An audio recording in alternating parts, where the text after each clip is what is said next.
Hello everyone, এখন 11টা বাজে। খুব তাড়াতাড়ি করছি। এখন হচ্ছে মেয়েকে খেতে দেবো। তারাও তোমাদের একটু ব্যাক ক্যামেরায় দেখাই সব। দেখো এখানে মেয়ের খাবার বেড়ে নিয়েছি।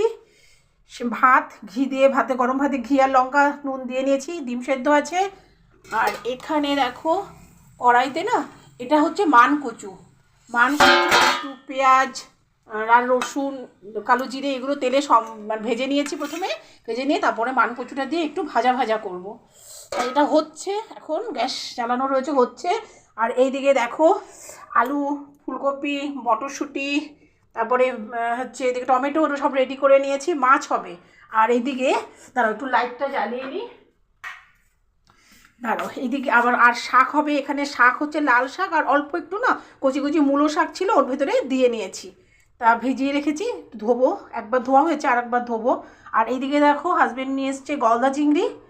আমি ওকে ছোটো চিংড়ি আনতে বলেছিলাম, তা ও বড় বড় চিংড়ি দেখি নিয়ে এসছে। তা চিংড়িগুলোকেও আবার একটু কেটে বেছে নিতে হবে। আর এইদিকে এনেছে কাতলা মাছ।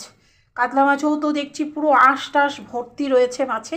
এগুলো একটু বেছে তারপরে ধুয়ে টুয়ে পরিষ্কার করে নিতে হবে। ফার্স্ট আমি এখন এগুলো পরে করব, আগে মেয়েকে একটু খাইয়ে দিই।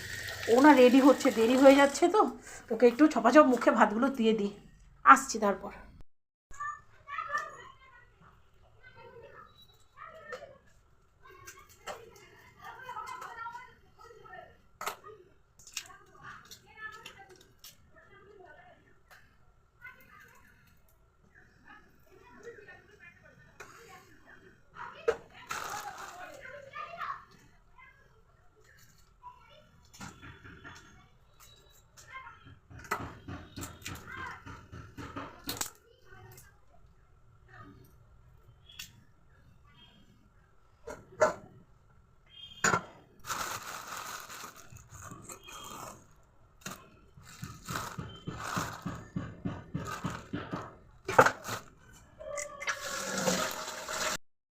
বন্ধুরা দেখো, এখন 11:15 বাজে।